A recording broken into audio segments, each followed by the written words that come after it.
Good morning, good afternoon, good evening, wherever you are. A warm welcome from Berlin to one of our events from the out-of-the-box format, our agile event format for crucial online discussions. My name is Ralf Südhoff. I'm the director of the Center for Humanitarian Action, and I'm happy to host you, though I regret that I needed to replace my colleague Sonja Hövelmann, who's fallen sick, and all the best to her. Today, our event is at the same time a little paper launch, as we are very honored that Damian, Lilly, and Mark Bowden, two internationally very well-known authors, are with us, which have provided a paper to CHAR just a few weeks ago, named "A Shrinking Humanitarian Market Space: Time for Better Regulation." Right in a moment when fundamental debates are ongoing about a humanitarian system which might be questioned from top donor countries, Washington, but also Brussels, Den Haag, Stockholm, maybe Berlin anytime soon after the elections. And right in the moment when the global humanitarian overview has highlighted once again humanitarian needs, but also rapidly decreasing financial and political support. Right now, Damian and Mark have shared a perspective looking well beyond these regular debates and our often shown defense strategies to protect the humanitarian mandate and arena, and well beyond the technical reforms, crucial but also often very detailed. And have asked a very, very broad question, namely, if humanitarian organizations are in the business of saving lives, why don't we acknowledge that the humanitarian system is essentially an economic marketplace, but a market without rules and regulation? And if this is true, might lacking regulation and wrong market incentives be the key gaps in the humanitarian system and the key obstacles for reform? How relevant or controversial this perspective might be shows us that the paper has already been downloaded more than 1,000 times over the Christmas period. So we are really looking forward that Damian and Mark will share with us why they take a perspective from this view and why they think it's the fundamental question to ask. While we more than welcome also Chilande, who is with us once again, Chilande Kulu-Bavaria, the founder and managing director of the Waranda Advisory Center, and surely will introduce you later on. Once again, welcome, Chilande. Damian, Mark, Damian, you are an independent consultant who has worked with the UN and NGOs for more than 20 years, now being based in Mozambique. Mark, you have extensive experience as a senior UN official. You have been humanitarian coordinator in key countries like Somalia and Afghanistan, and in the NGO sector for so many years. Why does both of you tell all this experience to look at the humanitarian system from an economic perspective? Why do you consider it a marketplace, and why do you see lacking regulation as the key challenge, maybe? If you could guide us through these two questions and your paper for a start, that would be excellent. And handing over to you and leaving it to you, how you would like to play it between the two of you. Thanks for joining, and please go ahead. So yeah, I'll go first, and thanks very much for the introduction and also for organizing this event. And it's really great to see everyone who's been able to join, and certainly hear how many people have read the report already. So why did we were interested in looking at this report now? I think I was struck in our last deployment how much agencies are driven, not just by obviously their humanitarian mission, but also by the need to increase, maintain income, and by this way act as an economic actor in many ways similar to within the private sector. And I was quite struck by this, and then looking at this more as the graph shows there, and if you were saying, Ralph, in the last 2 years, we've known and seen this drop off in humanitarian funding that's dropped off since 2022, both in absolute terms and in a proportion to the requirements. And you would think at this time of shrinking humanitarian marketplace that this would be the time for reform. This would be the time when agencies would be forced to look about what they do. They'd be forced to look at their business model. They'd be forced to reform the way that they're doing. And if anything, we've seen, I think, the reverse, in that there's been a sense of self-preservation. There's been agencies looking after their share of the market. And in many ways, this just shows the dysfunction in it. So I've looked at this issue and got in contact with Mark, he'll explain more, had also done research on this. And looking more on the literature on this, we're not the first to describe and talk about the humanitarian marketplace. There has been others look at this, and just to be clear about what we're talking about here, and certainly it was quite new when I looked at this, it's not, as you might expect, the fact that there are people that need humanitarian assistance, i.e. demand, and then supply of agencies that supply and provide it. That's not how people have described this market, because the beneficiaries are not customers. The customers of humanitarian services predominantly are donor governments, because it's public funds that provide the vast amount of resources for humanitarian assistance. So the marketplace is actually, and there's other Kraus and others who have looked at this, the thing being exchanged in this marketplace is actually the humanitarian project. So we're all very familiar with these projects having a defined objectives and activities, and it's the trading of this, the purchasing of this by donors and the supply of this by agencies that is actually, which is the exchange within the market. And so when you look at this marketplace, and as others have said before, it's very much a dysfunctional one. It's dominated by a small number of players. It doesn't have competitive rules. The main people who are recipients, beneficiaries, are disenfranchised for the most part, because they don't get to choose the kind of services being provided to them. And so, and very much it's a dysfunctional market. And so where we've gone, I think, in this report, which haven't done, if we've linked it to humanitarian reform, and we've said, because of the dysfunctionality of the market, because of the way the economic incentives are structured, this is a best explanation about why there isn't reform in many of these topics that are covered, like accountability to affected population, localization, efficiency, the appeal process. Many of these things, it's not because of a lack of goodwill or policies.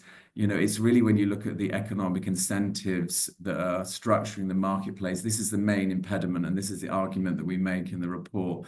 So to give 3 examples of this, and there are different sections that go into this in the report that go into this in more detail.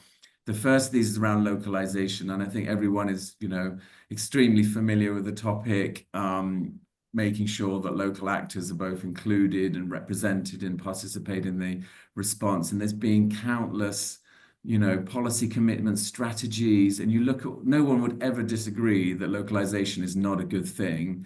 And yet there's been this commitment, 25% of aid should go directly as possible to local actors. And I think we have another graph here, if we could, show that as well. The actual proportion of funding going to local actors is extremely small.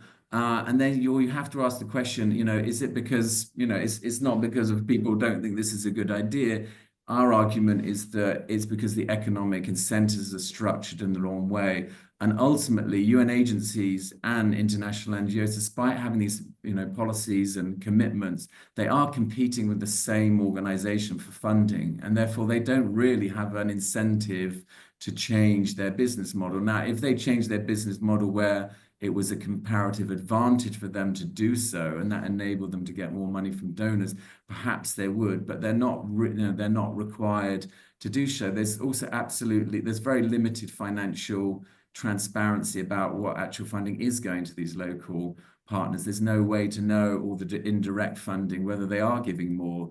Large agencies are now reporting to, the grand bargain once a year, but is that really the best process for knowing about this funding? There should be much more financial transparency to know these kind of things. So that's one example.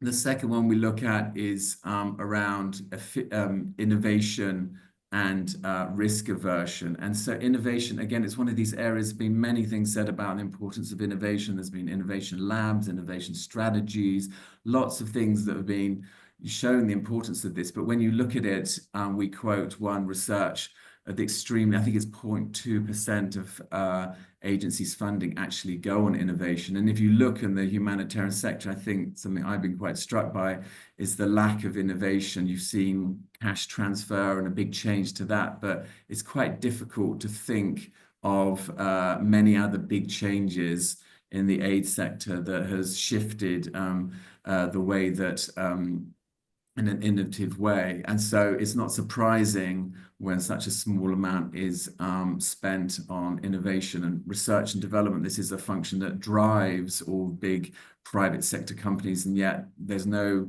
R&D, sections in big agencies. And so the contrast we also met is around compliance, and actually the opposite is happening.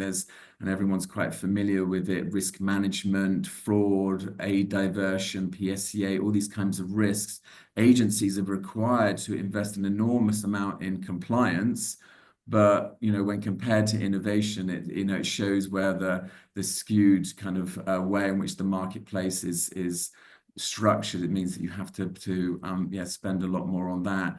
And then the third area is around cost efficiency and value for money. And we make the argument that this was one of the objectives of the grand bargain around not only effectiveness but also efficiency. But when you look at really where the cost efficiency is included in planning and strategies, it's clearly there, but not in an explicit way. There's very few tools which are designed to weigh up programmatic choices, which would deliver more outcomes per dollar invested. And so we do point to there are some new ways of doing this, but there's no it's not being done in any way a kind of systematic way. And value for money, again, it's something that's bandied around, but there's no standardized measure for this within the humanitarian sector. And without financial transparency, without more scrutiny, we don't feel this is placed. So those are three examples, and there's other sections that basically in each case look at these reforms and say, the commitment's there, no one would argue, but it's not because of lack of, governance or policies. It's because the economic incentives are skewed in the wrong way that inhibits the sector from change. So that's really the argument that we've made in the paper.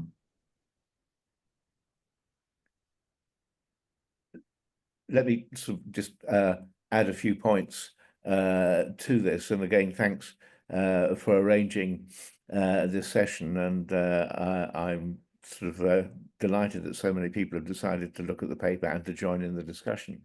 As you mentioned, Ralph, my involvement has been quite extensive in the humanitarian sector. And I was involved in a study looking at the future of NGOs, which is when I first started to look more deeply at the issue of the marketplace. And I think it's just worth reflecting on that. Part of the challenges that we're looking at, I think, emerge from the projectization of humanitarian assistance, which basically happened with the establishment of ECHO, but then became a global marketplace once OCHA had got going with the appeals process. So that became the basic mechanism for trading projects and the economic basis for humanitarian decision making, which became far more focused around the choices around projects. And then with the development of the cluster system, which I take some responsibility as a former head of policy at OCHA, the clusters themselves became an important mechanism in sharing out humanitarian resources at the country level. Again, so we're not just talking about the projectization of humanitarian assistance. And I would also add here that one of the problems of localization is that local NGOs have become a project for the bigger NGOs in themselves. So the importance of the economic model is there in that we've created a structure that's essentially a trading structure for humanitarian assistance. I think at the moment we're also at the stage not with that this structure has created far greater existential risks, particularly in the NGO sector. The shifting of NGO financing has moved from, in my early days, from 20% being received from government to now 80% or more money being received by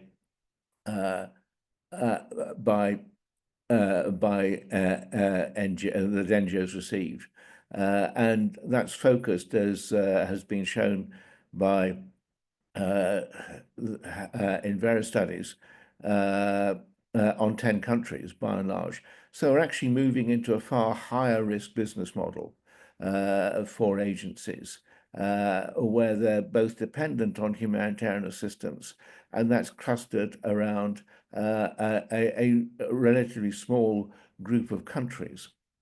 So the business has changed, and with the cut in funding that we've seen now, which I think we have to assume is a long-term cut in funding, I think we're also moving into a high-risk period where where there has to be prioritization. And one of the challenges of the business model is that it doesn't, again, from my experience as a humanitarian coordinator, doesn't allow you to be either strategic, because it basically funds projects where agencies have projects. It doesn't allow you to be innovative, which is what Damian's already highlighted, and it doesn't particularly encourage being joined up in terms of the work that you do. So I think those are the sort of challenges that we've tried to address in the paper. So back to Damian.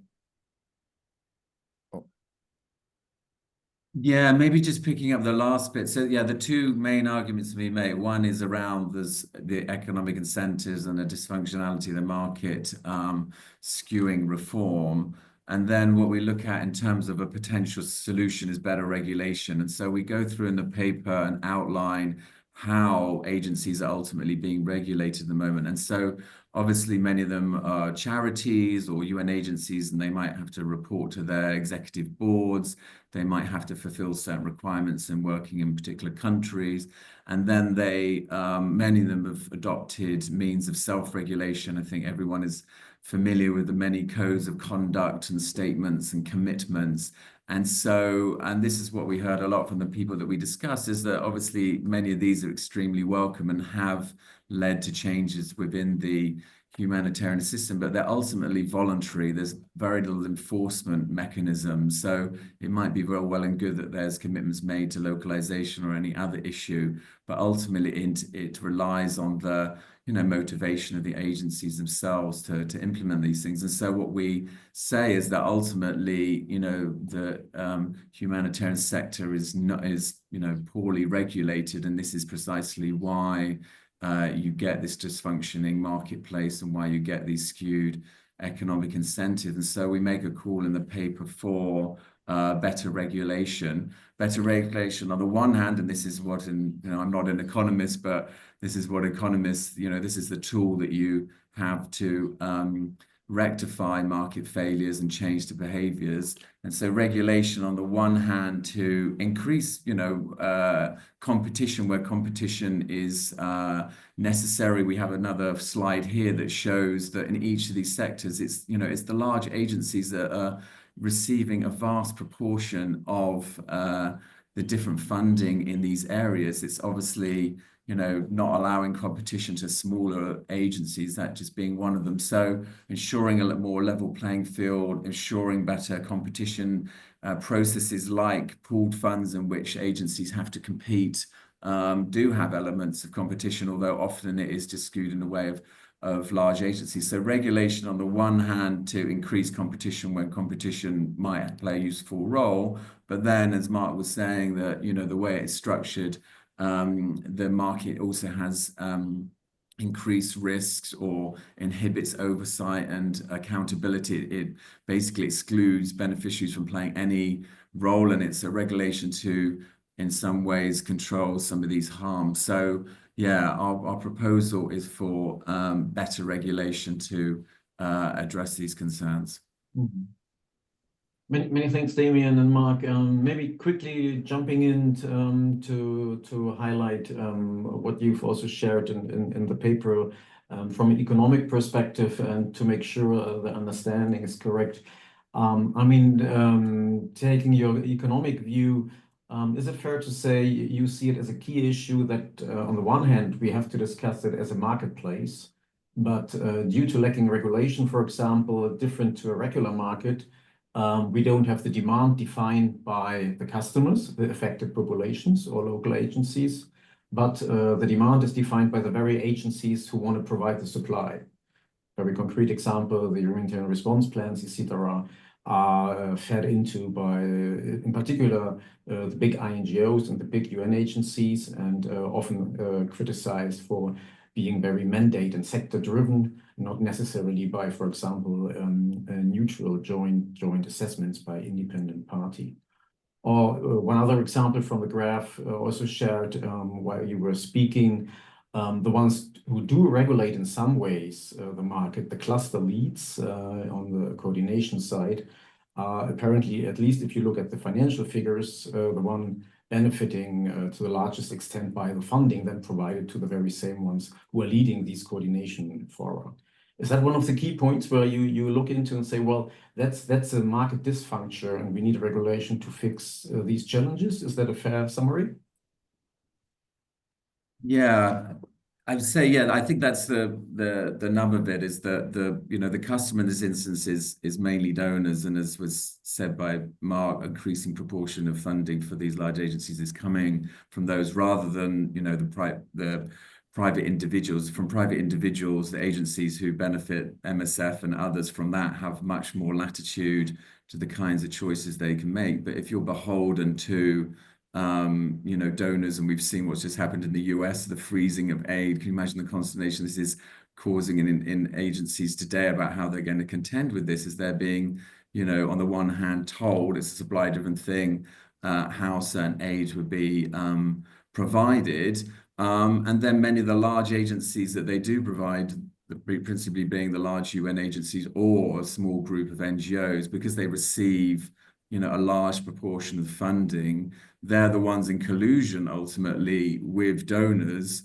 agree the terms under which it is actually provided either to local actors or eventually recipients of aid. And so in a normal marketplace, the most important person is the customer. The customer is actually the donor in this instance, but in most marketplaces, the people benefiting from it, you would think the recipients of aid, they're completely excluded from this marketplace. They don't have customer choice. If you make the comparison of other markets, even things that are free, I mean, the comparison I thought was things like, social media, and we all benefit for free, but we get to choose. We choose the social media platforms we use. We choose the telephones we use. We choose all these things. But if you look at aid recipients, they don't get to choose which aid they're provided. They're told by the agency that turns up to help with them.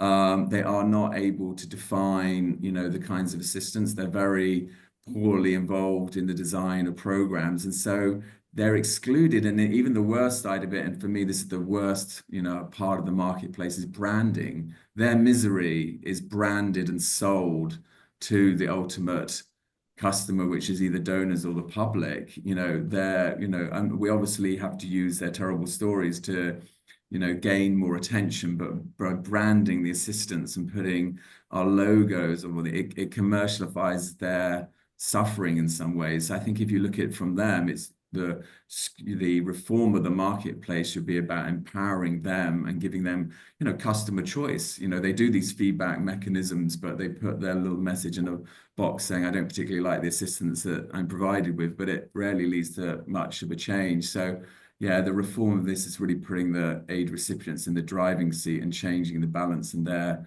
role in the marketplace. Many thanks, Damian. Maybe in a nutshell, before moving to Chilande in a minute, what would be your key recommendation? What would better regulation mean in concrete terms, and how to build on it? I mean, we had previous discussions on independent assessments, on independent monitoring, of really having better competition in a market which is so dominated by some key players. What are a few, maybe your 2, 3 key recommendations from the paper? Yes, I think part of what we suggested about the regulatory mechanisms, a lot of them, as you said, are looking at monitoring of performance, they're doing reviews, evaluation, or there's many things about looking and reviewing whether aid was done in the best way. And part of them, and I'm actually involved in the evaluation business, many of them don't actually lead to much change. You make the same kind of recommendations again and again. You literally change the name of the country or the agency, and we spin the wheels again. And so I think what we said is that kind of regulation isn't really leading to change. And so you need some kind of regulatory body that is independent, that sits outside governments, ultimately even agencies, that sits outside. It's fully independent. And its role is to set the rules and the terms under which aid is provided. And so it would require certain things like financial transparency, the percentage of aid to local actors, the demonstration of value for money, all these things. It would say, if you're going to receive donor government aid, you need to, like another industry, you need to reach and act according to certain rules. And so it would be regulation, not so much an oversight of performance, but regulation about meeting the terms. Now, I'm sure, regulation for many humanitarians is saying, look, we're not in the business of this. We're not like an economic market. We don't need regulated. We have a very strong humanitarian mission, and that drives what we're doing. And I think what we're saying is we shouldn't diminish that. That is extremely important, and we are no way saying undermine that. But what we're saying is that, the structures that are being set up are extremely costly and not having the desired effect to bring around reforms, and therefore you can replace many of these. It wouldn't add additional burden, because I'm sure people would see, right, so I now have to report not only to the Grand Bargain and ESC and all these other things, I now have to report to something else. In many ways it would replace lots of those things and say, well, actually the way we've tried to reform hasn't worked, so let's take it outside and put it into a regulatory body whose role it would be to look at these kinds of things. I just add a couple of points to that. Damian's already said, I think part of the problem which exists is that current sort of evaluation things are really self-referential. And it's important to stress the need for more independence in this and better buy-in of that with a different focus. One of the models that I've looked at is the Independent Commission in the UK that measures things more by impact and provides accountability. So one area to look at, which we mentioned in the paper, is for better UN regulation, which to my mind means separate a commission reporting to something like ECOSOC and providing independent assessment. Mark Lowcock, I think, also supported that view that there needs to be better regulation of the appeals process itself, which is the main trading place. And secondly, I think that it's important that we provide greater transparency to the marketplace as well, which is why one of the mechanisms I think will be useful is to move to far stronger audits of appeal processes, because there's a lot of inflation that takes place in the appeals itself. So there's some immediate things that we can undertake straight away. Many thanks, Mark, and many thanks, Damian. Now moving to Chilande, plus encouraging everybody online to share comments, questions, whatever you like in the chat, and we will be happy to pick it up. Chilande, you are the managing director of the Waranda Advisory Center. For the ones who haven't heard about it, you define yourself as a catalyst for locally driven change, empowering communities by strengthening systems and fostering impactful collaborations. In addition to that, as for example, yourself and the center have profiled in the past years by a very economic perspective also on the question of locally led action, sharing a very much debated study, Passing the Buck, highlighting that locally led action is not only a question of dignity and fairness, but also of efficiency and economic incentive, because you shared an estimate how many billions can be saved of humanitarian aid or dedicated to people who really need it by making savings if you really support the local level. Coming from this background, Chilande, taking an economic perspective on the marketplace, how does all that sound to you? And is that ringing a bell from a Global South perspective, or how would you comment on the paper? Thank you, Ralph, for always inviting me to these wonderful spaces and to meeting people that are completely singing the same, we're in the same choir, singing this from different perspectives.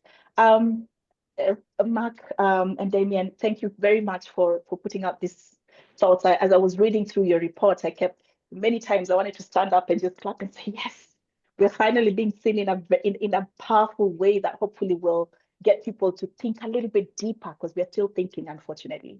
The idea that you put forward of this system being a marketplace is powerful. As you say, it has been put out there several times. From where I'm seated, the problem, and I like your framing, Damian, of this being a dysfunctional marketplace. The problem is that those of us who sit on this other side, the so-called demand side, we're not even in the market. You know, most times there's a very, very, very big problem that you talk about, and it's sad that regulation is the way that we have to go, because by nature, humanitarian, you know, the humanitarian sector should be about being human. And that should mean that things should flow a lot more equitably and a lot more fairly. We should not be having these kinds of conversations. But from where I'm seated, everything that was being outlined in there, the fact that really it's about the supply. And even as I was reading and reflecting on it, I was thinking about, we have a local proverb that says, I'm going to try and translate it. It says, where two elephants are fighting, the grass is the one that suffers. And it exactly tells it for me, is because we have all these big aid players, all these funders and these big intermediaries fighting in there, struggling, competition for those, what is supposed to be limited resources. They're fighting in there, and what is suffering is the grass, which, you know, unfortunately is us on this end. And so it is, I agree completely 100%, and I could add a lot more on how where this dysfunction, how we feel this dysfunction, but we're not even in the marketplace. Your last comments around, you know, customer choice is a very powerful one, because a lot of times from where we're seated, we don't have a choice. You are seated. You can't wake up and say, I'm going to the marketplace. The market comes, things are brought to you, and you're told this and this and this is what you need. We may go through, you know, some needs, something is happening, but then it depends. Is it interesting to the supplier or not? You know, do they want to supply it or not? But one of the things, even as I was reading through this, I kept saying to myself, how do we anchor this with what actually goes on in the local ecosystems that is actually perpetuating all of this? As we are seeing all these reforms going on, and the radical decisions being made by the US, for example, you know, start out of Kenya, you know, in my own country, let me speak. It's very embarrassing to see our governments today in 2025 struggling and stressed. Oh, you know, essential health services will not reach, right? Because the supply is no longer supplying. Where have we been all these years? So it begs the difference about how, you know, in this marketplace, you know, how has funding, how has this aid been distributed? How has it been distributed? Has it been distributed to actually address root causes, or has it always just remained very cosmetic? The fact that, you know, who's also receiving this funding? Have we really been giving it to the people that most need it? Have we really been giving it to the people who are most proximate to the issue, and therefore they can address and deliver the right services at the right time to the people that most need it? And lastly, and a big one, and I would love to see how that also, you know, maybe spotlight it a lot more in this report, is just the power dynamics across the board. For those that are providing, for those that are receiving, for those that should be regulating even. Because we can't, even as much as we talk about regulation, unfortunately, it all still remains, you know, at the preserve of those that have certain powers to say yes or no. And having said that, I can't, we can't just not point out the elephant in the room, which is the levels of corruption in some of our countries that are, you know, have also contributed to this, and that should also be spotlighted. So as we're talking about regulation, we have to look at it in terms of the whole ecosystem. And yes, where the funding is coming from, there's a big problem, but also from our side, what we are feeling right now is, my goodness, can we stop just being complacent and actually start influencing what comes into the marketplace in the first place? So let me start off with those remarks, Ralph, and then we can continue the conversation. Many thanks, Chilanda, very much to the point. Maybe Damian, Mark, first reaction on your side. I mean, one of the key questions definitely is if we consider power imbalances and why we see a lack of incentives for change, how could this change if the very same who are benefiting from the system as it is and who are so dominant in this market, who should run this regulation and who should drive the change and changing the incentives? Any thoughts on that one from your side? Yeah, I mean, I think first of all, part of also why we put out this paper is really to promote debate about having more of these discussions about the humanitarian system in economic terms. And I think it's something that, doesn't, happen often. And I think we see now, there is the, occasion with this drop in funding that you've described. As Mark said, this is a trend that's likely to continue. And so this really is now the moment, not only to defend the humanitarian mission and cause and why, governments and public should support this endeavor, but also to look internally to say, well, how can we do what we're doing better to sell that story better and to be, more effective? I think, though, that what we see, and then many others have described the dysfunctionalities of the humanitarian system about the power imbalances or, decolonialism and many of these different ways of looking at it. I think what we said, though, is if you are going to take an economic thing, you really need to take these kind of debates out of the hands of the people who are ultimately running the market. So, otherwise there's just a, conflict of interest. The same dominant players, if you keep asking them for the answers, they'll give them obviously answers that, they want to hear to maintain their place. We've seen many, part of this is also some of the large agencies have had to go through some very difficult cost saving exercises in the last 2 years.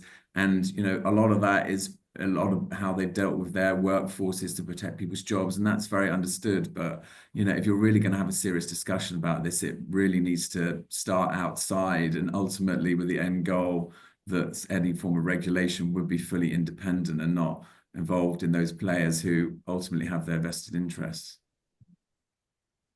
Yeah, perhaps again, just adding, and I think the issue of the power relationships is extremely important, and I'm grateful for Chilanda for bringing that up. For me, there are two issues that come out of this. One is that we need to tackle the appeals process itself, because it's in the appeals process that the power relationships are demonstrated, and the appeals are built up by projects.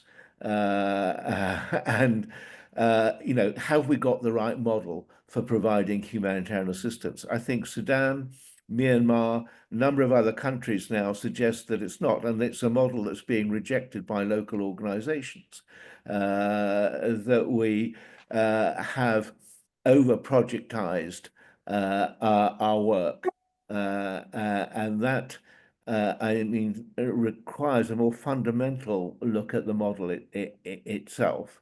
I'll give the example of Sudan, where the emergency rooms don't fit into the current funding model. Myanmar is another place where you've got a confusion between civil society and humanitarian action, which the model doesn't actually cope with. So I think that's one sort of fundamental issue that needs to be looked at in terms of power relationships. I'd also add from other work I've been doing that we need to be careful how we've abused humanitarian principles. It's when donors use humanitarian principles to say local organizations can't be neutral, and that they make their funding based on the management of humanitarian principles, that we create an important imbalance in the power principles. So I think, you know, there is a need for a sort of radical look at this, which we don't cover in the paper. Many thanks, Chilande. Please feel free to react to the feedback and maybe sharing already 2 quick points from the chat to comments. I mean, one has been shared by Patrick. But are we, if I might rephrase it briefly, in an era where new actors or other actors are ready to play by the rules? Regulation means playing by the rules, but is that the trend we see with emerging donors or in Washington? And second, might regulation just shared by Samantha, put another layer of due diligence, of rules, of bureaucracy for local players, hard to play around anyway. But please also feel free to comment on what you heard from Mark and Damian on your key question. No, I mean, I was just going to plus one everything that has been said, especially what you mentioned right there at the end, Mark, around you know, the idea of sorry, can I hear me? We can hear you, yeah. Okay. Now apparently Chilande couldn't hear us anymore. But maybe picking then quickly this question up for the 2 of you. Is there a risk, going back a bit quickly to the practical side before asking the fundamental question again, how to drive this change? Isn't there a risk more regulation could mean more bureaucracy, more layers, more pushing rather out small NGOs and local actors, or how would you counter argue? Yeah, I mean, I think one of the dangers, and it's a legitimate, you know, concern about this, is that regulation's only effective is the costs of it. The benefits of it are outweighed the costs of doing it. And if the costs are higher, then it's actually going to have a perverse effect and it's not going to work, and you could actually make the situation work. So it has to be, you know, carefully looked at. But I think what we're suggesting as well, it's not an additional you know, layer of requirements. It's a replacing of those things that are already happening by in a more effective means. So yeah, it's not in that sense adding a layer of bureaucracy. It's just saying, you know, the inordinate amount of these processes and agencies sitting down and writing policies and commitments and all these things of, you know, and then them not actually working is extremely costly in itself. And we've, you know, all been in these kinds of processes where it seems as though, yeah, they're not only not having an effect, but being very costly in doing so. And so I think it's picking, you know, a few things. It's not like regulating everything. It's trying to pick a few key things, particularly around financial transparency, particularly around competition and access to funding, a few things that could be put in place. And then it takes out the question about endless debate about whether they're the right things to do. It becomes a requirement of you know, doing business and receiving funds. Now, certain donors are doing this. They're doing, you know, results funding by performance, and they're putting in frameworks about, and I think that, you know, for certain agencies that have to report on the extent to which they're addressing PSCA or various different policy commitments. And so in some ways, again, it would be fulfilling those, but by an alternate means. And this is going back to one of the other points, and I think, yeah, might want to comment on this, is that the people who do have the power to set the terms of the way assistance are provided is really the donors. They're the ones, obviously, with the money. They're the ones that have the terms of how it should be provided. But what we saw and what we spoke to people when we were doing the research for this is they've shown very limited leadership in terms of various of these issues. And often they throw back the same issues to the agencies and say, well, you know, have you spoken to this agency? Do you think that they're going to accept doing this? And then you create processes again, like the grand bargain, where you have donors, UN and NGOs sitting together. And obviously some solutions can be you know, solved by all agencies sitting together, but the, you know, the donors are in some ways the ones who have the parentness and not wanting them to be, running away. And that's precisely why it should be out of their hands and be independent. But I think a lot of this is driven that they haven't provided this kind of leadership to bring around the kind of forms that are required. And so, yeah, that's another reason for that. It's more kind of independent regulation beyond just themselves. Many thanks, Damian. Chilanda is back, so let's give her the word again. Chilanda, we picked up the point on might more regulation mean more bureaucracy, more burden for local partners, and please reshare your comment on that one. And maybe adding one more question from the chat. Isn't that a try to reform a system which has been colonial from the very beginning? Don't we basically need to build a new system versus discussing such economic issues of reform within the given one? Over to you. Thank you, and I apologize for that glitch. Yeah, so on the issue of more rules, more burden, this is why we have to really rethink who makes certain decisions, who's participating in actually even crafting what regulation looks like. Part of the problem has been exactly what we've been highlighting, is that there's been very little participation from those where things are done for. So we need to start rethinking about this and saying, look, it has proven over time, and now we have a lot of evidence that has been put out that as long as the people that are affected are not in the room, we will never actually reform this really well. So then the conversation about let's throw away everything and start fresh. That could be one radical way to do it, but the other way is we have experience of a system that hasn't worked, but we have also pinpointed where the problems are. I was speaking to a group of funders last week, and someone summed it up and said, the problem here is the erosion of humanity. And I said, oh my goodness, that might be the problem, is that we're dealing with a human problem. There's the economics of it, but all the players in there are human beings, and it's very hard for their personalities not to affect all of this. So I would argue that if we put the right people in the room and have the right rules, regulations, principles that we put in place, and then really bump up the accountability and transparency system. So I really like Mark's emphasis on what's the appeal system. How do we, when we are upset, when we don't like something, how do we actually, where do we go first and foremost for help, to reform? And then will they listen? Because we've been speaking for a very long time. And that's the biggest problem. We've now been speaking, we've now been participating, still things are not happening. And this is why I'm coming back to say, for this marketplace to work really well, we need all the key players bringing all their strengths, perspectives, and insights to the table. We can't just wait for one side to fix itself. Both sides need to fix themselves, need to identify what the problems are, boldly put them on the table, and then let both sides do the work to create this ecosystem that is needed, but always keeping the so-called customer first. What does this customer need? When do they need it? How do they need it? That conversation needs to be had by both sides, but it will never work if it's only one side working. And I do want to touch on one part of this also that has led us down this path in our sector, is this, just how even the whole supply chain and logistics is done. The fact that not only are we told this is what you're having, but we're going to get it from out there, the insistence, just alongside your comment earlier, Damian, about the branding issue, the insistence on these strict procurement laws that make us, we can only buy from here this particular thing. Oh, and then make sure you let people know that this is where it's coming from. It's a very, very disempowering system that doesn't even allow the locals to even broaden their minds on where else can I get support.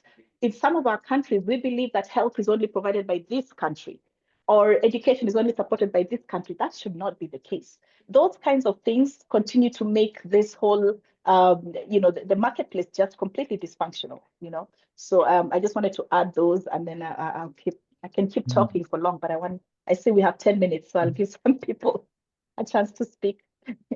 All good, Chilanda. I mean, maybe just one quick follow-up question, which I think we need to touch in once again, because in the chat, most questions direct into where could the push, where could the dynamic come from to change a system which has been so resistant for change. Chilanda, so I understand you would have hopes that there are a substantial amount of influential actors on both sides who could drive this change, and you would hope that maybe even in the context of the current crisis, financial crisis, political changes, that might be a dynamic which can push it into the right direction, not the wrong one, as many people fear? No, I honestly feel like all the players need to be at the table, but this is for these kinds of reforms that are very high level. It's the one area where I say, folks, we need a top-down, approach for some of these things. We need we need to figure out what do the leaders need, which is why a lot of these economic perspectives are important, because that's what resonates with a lot of people, where it pinches where the money is. So if we can keep churning those out so that the leaders take action. But we need some movements, local movements. That's why I'm a big proponent in my, some of my other work is to build local coalitions as possible intermediaries through which money can be channeled. If we build those movements to try and address some of the silo that has happened over a long time, that doesn't make us know what actually is in the market and how do I play. We need that peer accountability mechanism, peer learning to happen across the board. But we need the leaders in there. We can't wait. We can't say, let the movement come up with solutions and the leaders. No, I think we need a multi-pronged approach to hitting this if we are actually to reform. I think starting fresh is going to take us back another, it's a good idea in some aspects we should, but I just feel like if it's been this long and people know what is right, but they're just not doing it. The evidence is there. We've churned out numbers. We've put out case studies. We've done all of that. Now what is needed is actual actions. And I would actually bump up the issue of regulation so that we actually at least have something to fall back on, and accountability. And then in getting people accountable, we need a little bit more emphasis on transparency across the board. Not just transparency with how you're using money, but we need to know what are your motives? Why are you even coming here in the first place? Why are you bringing your goods to this market in the first place? Let's understand that. Then we know how to play with you. So accountability dynamically, and then let's have dynamic accountability that funders are accountable to communities, the communities are also accountable, and that our governments are also accountable to the funders and the communities across the board. So there's a lot that needs to be done. More and more of this work needs to go out there, and there's a little bit better coordination amongst us who are playing in the middle to know what has actually come through. Because again, we're having a lot of duplication. And so you're finding that some of these leaders are picking and choosing, what do I want? This one favors me. This one favors me. We need to have a more united front if these reforms are to take root powerfully.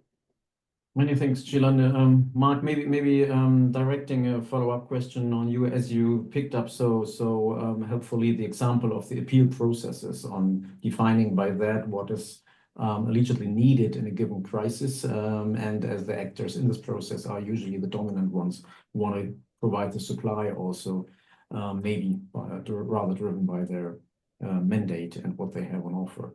Mark, you have so much UN experience. Who could change this regulation of the appeal process, and who could have the incentive to do so and the power if we see how hard it is to reform the UN system, for example?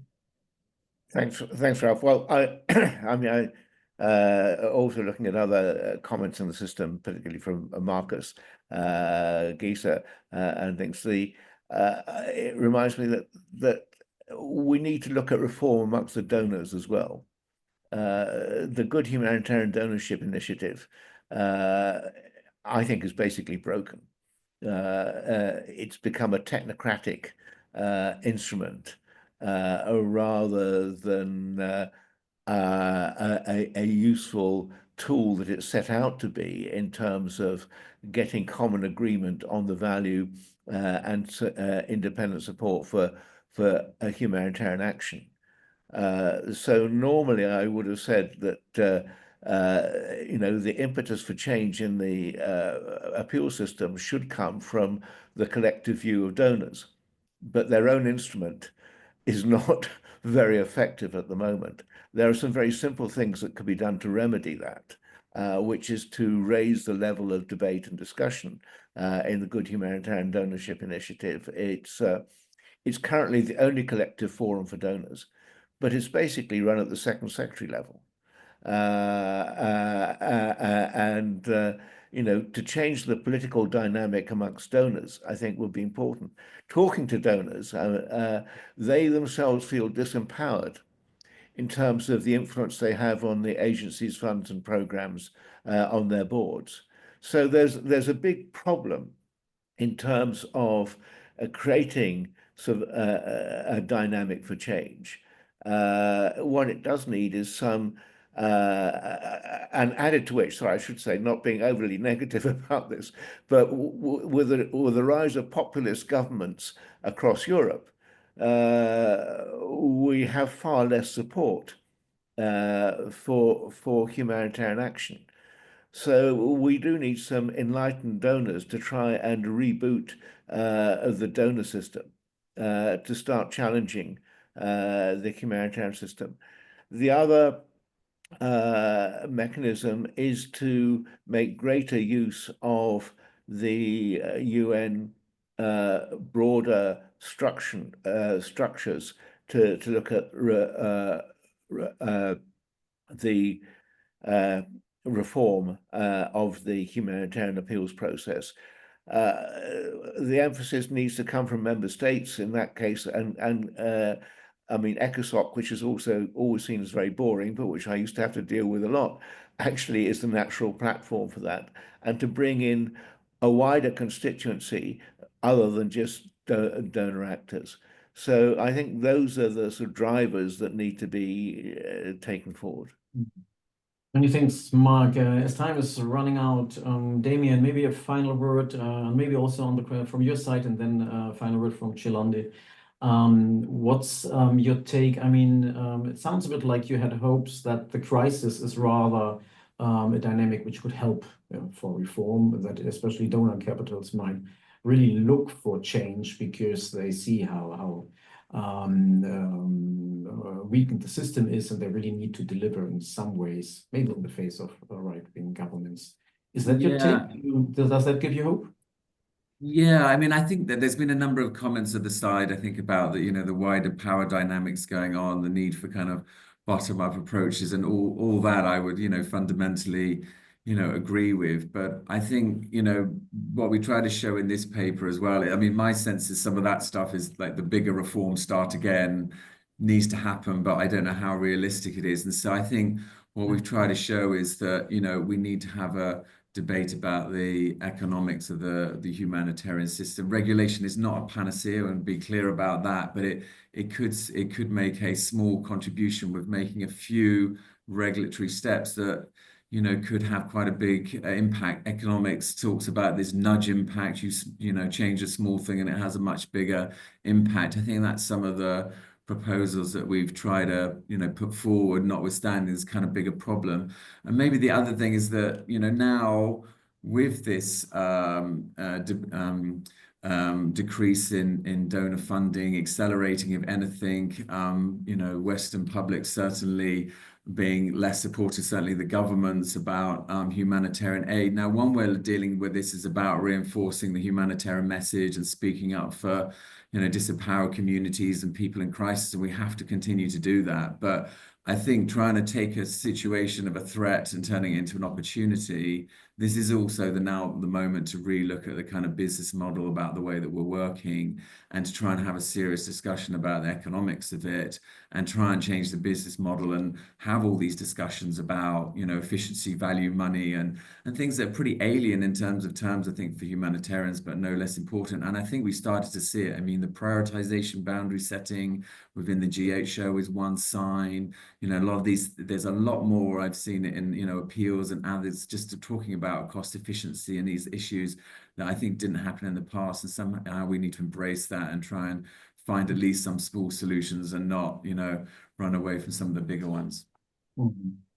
Many thanks, Damian. Chilande, a final word. Do you have hopes that maybe because the system is half broke and economic incentives are changing by decreasing funding, that even, or especially like if you are in a deal-making mood like the Trump administration, that might rather help to bypass too heavy, too dominant aid agencies and focus, as some people now hope, for Washington on the local side, just for economic reasons?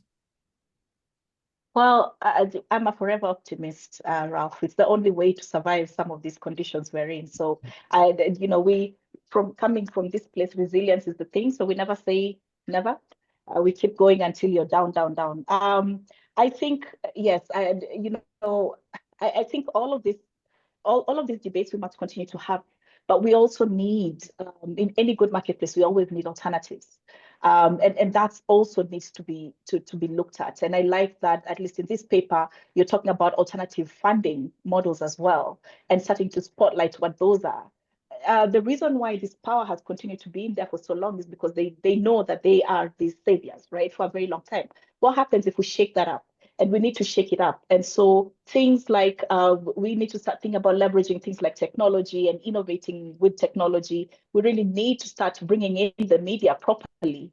That, publicity and showcasing stuff and putting everything out there can help us address some of us are even fatigued also with some of these crises. Can we start rethinking how the models of how we can start to influence change in that area, but be better prepared, so that we can start addressing root causes and not just symptoms when something happens. We keep addressing the same thing in the same place for so long. Surely we know it's happening. What does proactivity look like in an economic marketplace like this?